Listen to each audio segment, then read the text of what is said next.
अगर भाषाओं के आधार पर टूटते तो देखो कितना होता है। इंडियंस का गुर्दा है और हमारी आपसी समझ थी कि हमने जो है देश को इस तरह एक रखा। लेकिन अगर आज के टाइम पे हम जो है क्षेत्रीय आधार पर नेताओं को वोट देंगे, भाषा के आधार पर, धर्म के आधार पर, जाति के आधार पर, तो यकीन रखना है देश टूट जाएगा इस हिसाब से।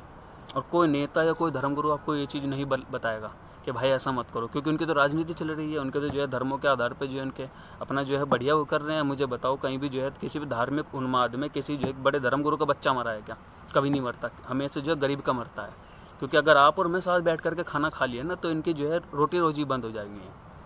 क्योंकि अगर आप और मैं बैठ करके सामने खाना खा लिया ना एक साथ में, तो ये धर्म के नाम पे जो है हमें और आपको लड़ा रहे हैं, ये कहाँ जाएंगे? और ये कभी नहीं चाहते कि आप और हम जो है एक साथ हो जाएं, क्योंकि जाति के आधार पर अलग हो जाएंगे, हम धर्म के नाम पे अलग हो जाएंगे। अगर हम क्योंकि इंटर कास्ट मैरिज वगैरह को मना कर देते हैं, इंटर रिलीजन तो बहुत दूर की बात हो जाती है हमारे। क्यों? क्योंकि ये एक तरह से ग्रुपिंग बनाई गई है। इन ग्रुपिंग के आधार पर जो है हमें अब मैनेज करना है अपने अपने समाज को अलग अलग रख के। देश का कंसेप्ट है कि हाँ हम जो है देश है, एक कंट्री है, लेकिन उसके अंदर भी कई सारे जो है तोड़ कर रखे हैं हमने, दरारें डाल रखी है। लेकिन अब वही वाली बात है, इसके बीच में जो कोई बात नहीं करने का। और हमारे इतिहास का आलम ये है कि हमारे लिए चंगेज़ खान भी मुसलमान है और फिरोज गांधी भी मुसलमान है। बोलते हुए तो जो है इसने उससे शादी करने के चक्कर में, इंदिरा गांधी के चक्कर में जो इसने अपना नाम ये लिया था गांधी। भैया उसका असली नाम गांधी भी नहीं था, गांधी था, GHANDY। गूगल करना पता चलेगा। वो ज़ोरास्ट्रियन था, पारसी था वो। लेकिन वही वाली बात है, बताए कौन और पढ़े कौन। और उसमें भी एक चीज़ है, इस अनपढ़ पने का भी फ़ायदा उठ रहा है। इस अनपढ़ पने का भी हमारे राजनीति फ़ायदा उठा रही है कि पता है इनको जो है कुछ ही बोल दो। फिरोज़ खान। भैया इतिहास जाकर तुम खुद देखो, नहीं तो ये ट्विटर और व्हाट्सअप के चक्कर में जो है व्हाट्सअप यूनिवर्सिटी में बर्बाद हो जाओगे सबके सब। और राजनेताओं का ही फ़ायदा होगा। कोई धर्मगुरु नहीं चाहता आप और हम एक हो जाएं। कोई नेता नहीं चाहता कि जाति बिरादरी के नाम पर ना लड़ें, जाति बिरादरी के नाम पर हम एक हो जाएँ। कहते हैं इंडियन आपको कहीं नहीं मिलेगा इस देश में। आपको जो है जाट मिलेगा, आपको जो है मुसलमानों में सारे मिलेंगे, हिंदुओं में 32 बिरादरी हैं, उससे भी ज़्यादा ही होंगी, वो मिलेंगी। हिंदुस्तानी नहीं मिलने का ढूंढे से भी। तो हिंदुस्तानी बनना या इंसान बनना वो हमारे हाथ में है, किसी धर्मगुरु के हाथ में नहीं या किसी नेता के हाथ में।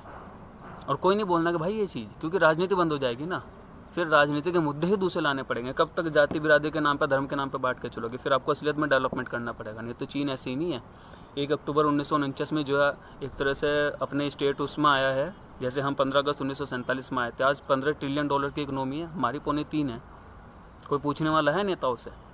बोलेंगे उसकी परिस्थिति अलग थी, हमारी अलग है, हमारे यहाँ डेमोक्रेसी है। तो भैया कम से कम आधे में तो होते, 15 में जो है 7.5 तो होते, 3 भी नहीं हो, 1/5 ही हो। तो कहीं ना कहीं हमारी कमियाँ रही हैं। नहीं तो ये चीज़ कह देना कि नहीं नहीं वहाँ की परिस्थिति अलग थी। भैया परिस्थिति चाइना में कोई बढ़िया नहीं थी। 3 साल का जो है उसने भूखा देखा है वहाँ पे, किस तरह से भूख से लोग बाग मरे हैं। मट्टियाँ खाई हैं उन्होंने। जो आज हम बोलते हैं कि चाइनीज़ जो है पता नहीं क्या क्या खाते हैं, क्योंकि उन्होंने वो समय देखा है। 59, 60 और 61 की मैं बात कर रहा हूँ।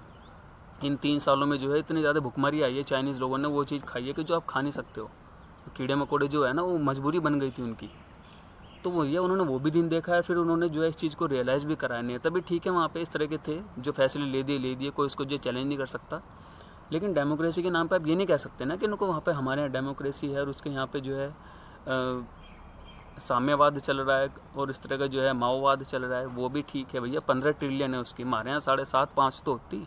$5 ट्रिलियन का जो है, $5 ट्रिलियन की इकोनॉमी का जो है आज हम उम्मीद कर रहे हैं कि आने वाले 2-3 साल बाद होगी, और अब तो नहीं लगता होगी। तो कुल मिला करके ये है कि हमारा जो अपना जाहिलपना है ना, उसी का फ़ायदा उठाया जा रहा है।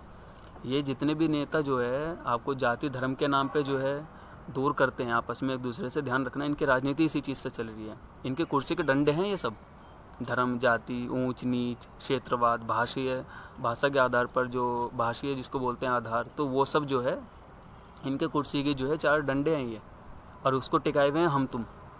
कोई धर्म के नाम पे लड़ ले रहा है, कोई मुझे बता दो किस नेता के बच्चे मर रहे, धार्मिक दंगों में या राजनीतिक दंगों में?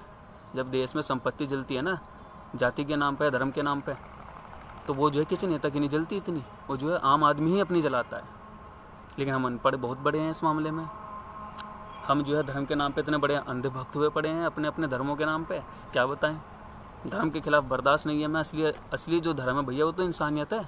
इंसान जो है हमारे यहाँ आज जो है सर्दियों में सुकड़ के मरता भी है, भूख से भी मरता है हमारे यहाँ, ठीक है, बरसात में डूब के भी मरता है जिस पर घर नहीं होता। और मज़े की बात तुम ये देखो, उसके बावजूद हमारे यहाँ जो है आलीशान जो है मस्जिदें हैं, हमारे यहाँ जो है आलीशान जो है मंदिर हैं, और किसी पे जो है छत नहीं है सर पे, सर ढकने को, तो ये भी हिंदुस्तान है। धर्म के नाम पे या हम जो है तरह तरह की धार्मिक यात्राओं के नाम पे देश विदेश में जो है बतेरे सारी यात्राएं भी करेंगे। धर्म के नाम पे जो है हम लोग देश और विदेश के अंदर यात्राएं भी करेंगे और ये भी कहेंगे नहीं नहीं, अगर कोई गरीब है तो जनता का काम थोड़ा ही है, ये तो नेताओं का काम है, वो देखेंगे। मैं अपना धर्म के नाम पर घूमूँ भी ना, तो ये जो मैं धर्म के नाम पर घूमूँ भी ना, तो ये जो चीज़ है ना, ये दोहरा व्यवहार है हमारा कि सबको जो है सरकार से उम्मीद करना। ठीक है, सरकार को चुना है, लेकिन उसको रिस्पॉन्सिबल बनाने के लिए ये नहीं होता ना कि 5 साल में एक बार लाइन में लग करके हमने जो वोट दे दिया उसके बाद पूछा ही नहीं। ऐसे काम नहीं करता डेमोक्रेसी। विंस्टन चर्चिल ने बोला था ये चीज़ कि डेमोक्रेसी वहाँ काम करती है जहाँ लोग पढ़े लिखे होने के साथ साथ समझदार भी हों। आपने जो एक बार लाइन में लग करके वोट डाल दी, उसके बाद पूछा ही नहीं नेताजी है कहाँ। बोलोगे हमारे नेता काम ही नहीं करते, तुम्हें कराने नहीं आता। कराना आना चाहिए ना। दुनिया में देखो ना, इंटरनेट है, मोबाइल है तुम्हारे सबके पास, देखो दुनिया में लोग बाग कैसे काम कराते हैं, डेमोक्रेसी कैसे काम करती है। लेकिन जो वो ये कि किसी को भाजपा का समर्थन हो तो भाजपा वाली जो प्रोपोगेंडा वीडियो है वो देखूंगा, कांग्रेस का तो कांग्रेस वाली देखूंगा। ढंग की 2 बात अगर इंटरनेट पे है वो नहीं देखने का। तो भैया फिर ऐसे जो है देश में ऐसे दंगे भी होंगे, जातियों के नाम पर, धर्म के नाम पर भी। और फिर कोई अधिकार नहीं हमें कि हमारे यहाँ नेता ऐसे हैं, क्योंकि नेता ऐसे होंगे जैसे हमें। मेजोरिटी को मंदिर चाहिए था, मेजोरिटी को मंदिर मिल गया। अस्पताल की बात नहीं हुई तो आज जो है लोग बाग सीढ़ियों पर दम तोड़ रहे। लेकिन कौन बोल रहा है इस चीज़ को? जो बोल लगा वही वाली बात है, वो सबसे बड़ा दुश्मन नेताओं की नज़रों में तो है ही है। धार्मिक गुरुओं के नाम पे वो भी जो है कहीं फतवे चलेंगे, कहीं जो है कुछ होगा, समाज से बाहर कर देंगे। ऐसे समाज में रहेगा फ़ायदा क्या, जहाँ जो है इंसान की वैल्यू ही ना रहे।